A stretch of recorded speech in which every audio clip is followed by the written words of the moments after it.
as Zach already mentioned, my talk will be related to new AI applications in smart education, and I will have several parts. My presentation will have several parts, so generally I think it's around 6 parts if I will have enough time. So first, I will briefly start with the very general introduction in a smart education, just to provide you the state of art, what's going on there, what is smart education, why it is important. After that, I will move to the AI in smart education, so we'll kind of focus my attention on this sort of technology. And after that, I will provide you with a very broad map, ethical map, on several risks, ethical risk zones, as I call them, that are related to introduction of a very specific AI application. And actually, I am pointing out 3 of these risk zones. The first one is related to student-computer interaction. The second one is related to digital addiction. And the third one is basically about algorithmic design and transparency. And I want to point out from the very beginning that actually my talk wouldn't provide specific answers to these issues, and that's not the point of this presentation. The point of this presentation is just to show possible issues that we might have when we will implement this kind of technology, and that we have to keep in mind, so to say, when we are going to implement this technology. So, as I said, the first part of my presentation will be related to smart education in general.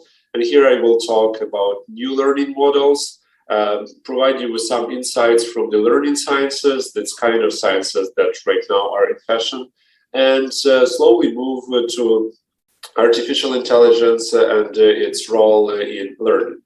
So definitely we know that for now we have some kind of revolution in education, and this revolution comes with the smart education. And the main idea here is that definitely because of many reasons, and technology is one of them, the students in the 21st century, they are very different from students of the past. For example, millennials, they learn and work at which speed, through parallel processing and connected to other students and to technologies as well. And that is why actually traditional education methodologies becomes less and less efficient nowadays. Because actually old models in which the teacher explains the subject in the classroom and the students complete the exercises at home, kind of a really old school learning model, are replaced by new learning approaches, such as I will provide several, like distance learning, mobile learning, personalized learning, game-based learning, etc. Actually, there are way more of them, but I've just point out several of them. And actually, like the current another problem with the old models is that current environments of fixed classroom lectures and static printed textbooks is clearly not capable of serving a digital society or flexibly adapting for the future. So classrooms and textbooks, they are especially inappropriate for people who use mobile and digital technology every day. And actually, the fact of this conference is showing that this statement is true. So here I'm just showing you the general framework of what is actually smart education in my personal point of view. So you might see that smart education domain is generally consists of several components as learner, innovative technology, teacher, and new learning approaches. And on this cross between all these 4 components, the smart education actually evolved. And the other point that is also very important when we talk about smart education is, as I've already mentioned, like the learning sciences. And this is a type of sciences that are right now coming more and more into fashion. And here I just provide you with the several questions that these sciences are trying to answer. So, for example, how to capture learners' attention and to keep them engaged. And this is actually a very big issue, especially taking into consideration how many smartphones and other digital technologies we are using. These technologies are definitely have a strong impact on our attention span, for example. I will talk about it a little bit later. So the second question is how to promote learning of difficult concepts, for example, that are not so clear from the very beginning. How to take advantage of the social and physical aspects of the classroom to promote reflection, and finally, the role of the teacher in the promoting learning. And actually, should it be just like a real teacher, physical teacher, maybe it could be AI, and this is the topic that I will move further. So AI and learning, and actually, as I said, all these novel learning approaches became possible by new technological solutions. And of course, AI is one of them. And AI techniques, they are essential for developing representations and reasoning about new educational insights, for providing a richer appreciation of how people learn, and for measuring collaborative activity. That is also very important, especially in case of today's educational environment. So now this is the second part of my talk, and sorry to interrupt. Yes. I'm not sure we're seeing slide changes. Have you been changing slides? Yeah, of course. From which you can't. All I still see is the first slide. Really? Whoa! I think you should. And now, can you see like the PowerPoint? Now we're seeing changes. Oh, okay. Look, Zach, you should. Okay. So you haven't seen any slides at all within all this time, right? Correct. Well, okay. And now, can you see it? Part 2, yes. Okay. Then I will go. I will go from this part, and maybe that's because of. I will keep it like this, and if you still can't see the change of slides, you will tell me. Okay. Okay. Okay, so part number 2, it's AI in smart education. So here I will provide you with several ideas about the state of art of AI in smart education, and some roles that AI already play. It's like about personalization of learning, about tutoring and grading. So. Can you see? I've changed the slide now. Yeah, okay, super. So AI in smart education. Several ideas about this. So nowadays, AI is successfully used to facilitate skills that require repetition, and for example, like language learning. And the use of recommender systems might help students to identify content and learn more about a particular topic. So this is actually right now in this part, I'm talking about AI applications that are already in place, so to say. Another important role that AI also accomplished today is AI as a tutoring system, and currently support richer experiences for learners and provide researchers with new opportunities to analyze big data sets from vast databases. And of course, maybe one of the core ideas of implementing AI into a smart education domain is about personalization. And this is actually one of the main trends that is related to smart education, to make education personalized. So generally speaking, here I will talk more specifically about one AI application. It's AI adaptive educational system that actually provides personalized experience to learners. And this experience is important because it facilitates the accurate delivery of the learning modules in specific to learner capacities and readiness. So this kind of AI application is really important because it can make it can adapt to some specific learning styles and provide a really personalized type of education. The other important thing in relation to this is related to tutoring.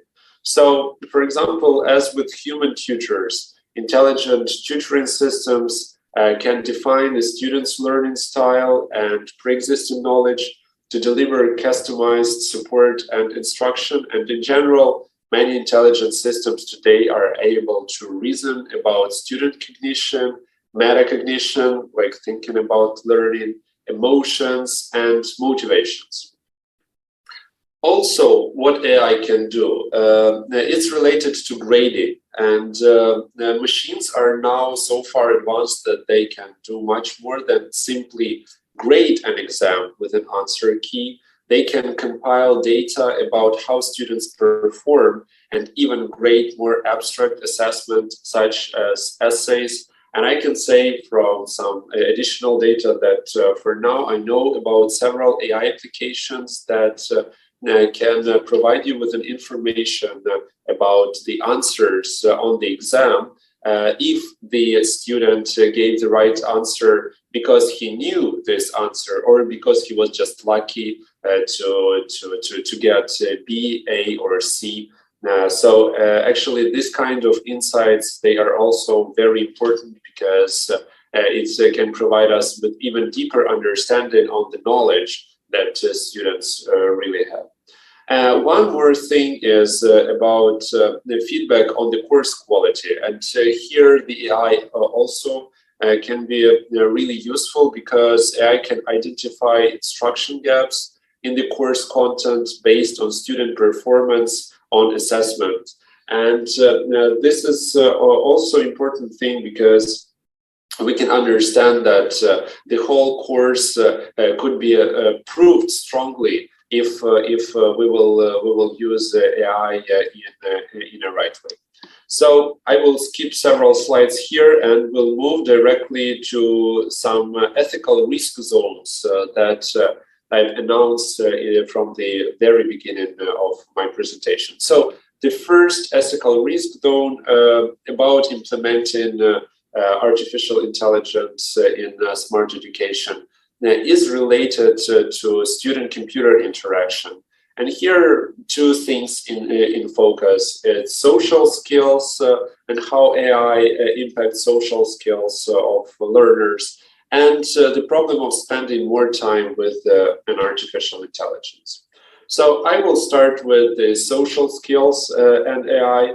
And generally speaking, the problem is that we still don't know much about the impact of AI on student social skills, like, for instance, empathy, reading of emotions, cooperation, working groups, and various learning abilities like memorizing, structuring information, task orientation, etc.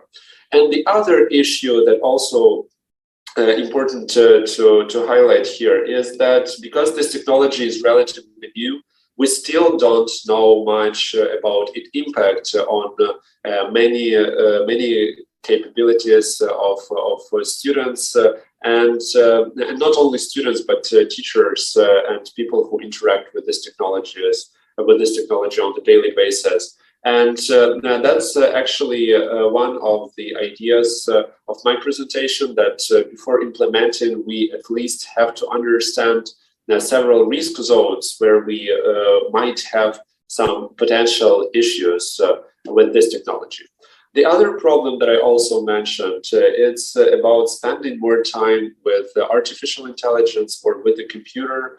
And here I just want to point out several questions. So if student will spend more time with computers and less time in face-to-face communication, will it influence their development?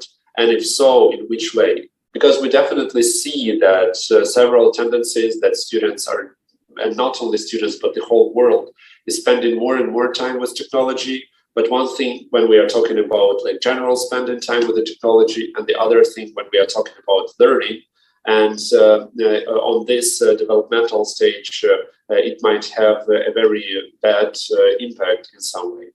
The other issue is what is more important, at what age should students begin to interact with AI on the daily basis?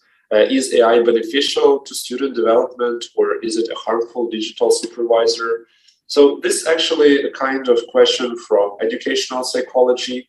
When students should start interact with AI? Could we start it from the early childhood, or maybe we should wait? So that's kind of questions that we have to answer before implementing this technology.